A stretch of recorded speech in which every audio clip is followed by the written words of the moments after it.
By now, hopefully you've established a connection to your database. I don't want to say that it's all downhill from here, but at least we're hopefully in the realm of mostly Java, well, and a little bit of SQL. But we're down hopefully to code that you're dealing with and stuff that's a little bit more in your control. So when it comes to executing statements, statements become the backbone, the workhorse of the work we're trying to go through. We have a connection inside of there. Our code, some JDBC code out there has established the connection.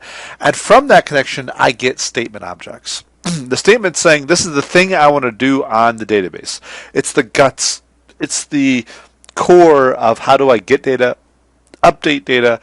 It aligns directly to a SQL statement. That's something I want to have happen inside of there. So I create the connection, I go get the statement from the connection, and then I go and execute what I want to do. Now, hopefully you have some experience with databases so far. If you don't, this might be a little bit of tough stuff to look up or copy and paste or whatever. Don't get stuck on the database side of this. There's two common branches of this we're going to do, and that is going to enable here in Java. There's the executing a query, which pulls data back from a database, and then there's executing an update, which makes a change in the database, typically an insert, an update, or a delete. Could be altering tables, dropping tables, creating tables, things like that, but for our purposes, we're inserting data, we're updating data, we're deleting data. So this is the core of what's going to happen within our statements. Now, for a query, since we're expecting data back, we need some additional object that's going to represent that data. So I start with my connection, I go off, I get a statement. From that statement, I execute the query, and then I get a result set. A result set is a very specific Java interface from the JDBC world that gives me the options of churning the database data into Java data. It basically lets me pull things back from the database into Java data types. It's pretty easy to work with. We'll see here in a second. So let's look at an example request to get us to the point of a result set. Now, the work to get a connection is not shown here. We've already got that. We got that in the previous demo. But from the connection we have here, I can create a statement. I get a statement object. This is basically saying there's a lot of statements I could execute, and I'm going to separate them out a little bit. So on that connection, I can have multiple statements that are going on here, or even sub-statements to some degree. So now I can execute a query on instead of here, and this is just straight SQL. Select star from employee. There's nothing Java-oriented about whatever happens inside of the quotes. It's the ANSI SQL that's being created here is essentially just string manipulation.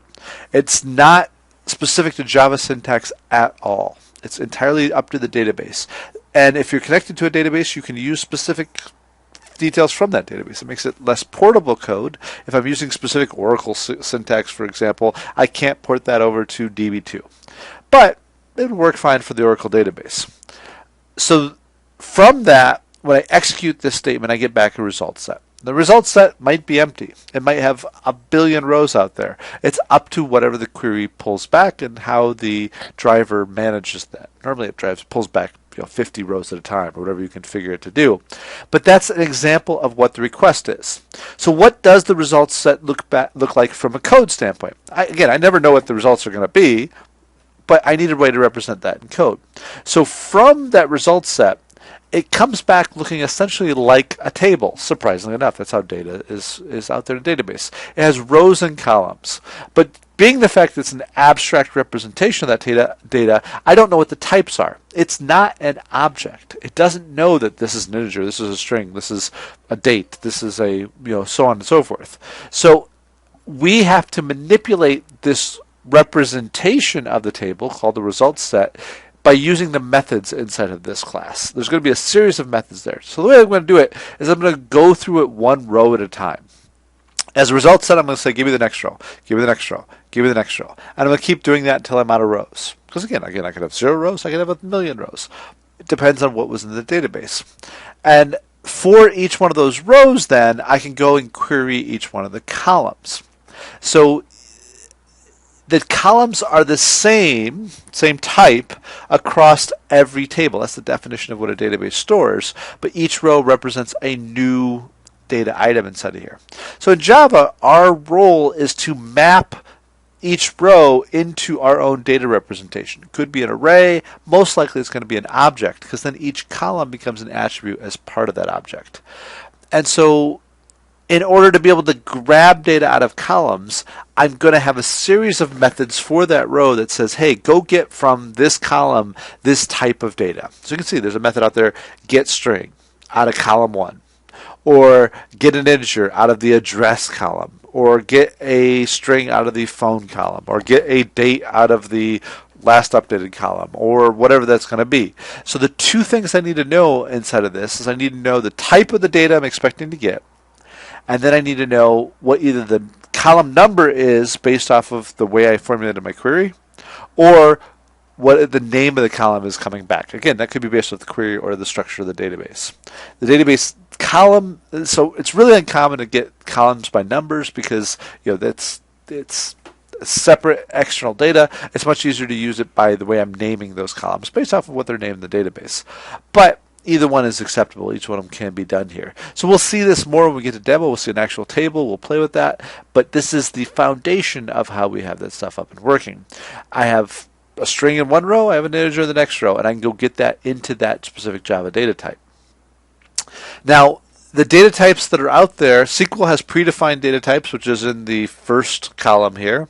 And then there's the equivalent Java data type. Now, the SQL data types, they are more specific than the Java data types. So you can see there's many different types of character representations in SQL that are all strings in Java. Java is very flexible that way. I don't need variable characters versus fixed characters. They all go into strings. Then you have different items from there. You have big decimal, which represents big numbers inside of there. And then you have a bunch of different integer types that are in there. And then this is the equivalent of Java. It's not super relevant outside of you calling the right get method. If you want an integer, go call getInt. The thing is, I can call getString on any one of these data types and it'll return me back a string representation. I can only call a date on a date type, something that's stored as a date. So you just have to know what the structure of that database is, which you probably do going in. Now, the flip side to this is updating databases. It's done quite differently in that I don't expect back any information. I'm not pulling data back when I do an update. All I'm going to get back is a single integer, which is the number of rows that has been modified. So how many have been deleted, how many have been updated, how many have been created. Could be 1, could be 0, could be hundreds of them, or thousands, or millions inside of there, based off of what your update statement's doing. So I don't get data back when I do execute update. So in this example here, I can create whatever SQL I want to down here. I can update, I can delete, I can insert, whatever happens inside of there. It's up to me to form whatever the SQL is. So delete star from address where planet is equal to Alderaan.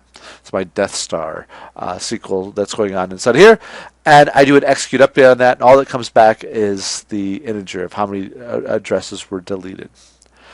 This doesn't give me any insight to the data. If I want to insight the data, I have to do a select, but it does give me a way of really easily doing deletes. I can delete one row, I can delete a bunch of rows. I can update one row, update a bunch of rows.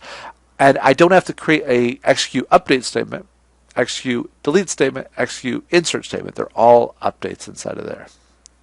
So for now, it's going to be a matter of going off and playing with this. We're going to get into the type of application you're being asked to build. But remember, there's the skills of dealing with JDBC, and then there's the details of how do I wrap this up into a big GUI application. Look at the demos that comes immediately thereafter to just play with this stuff at the small level.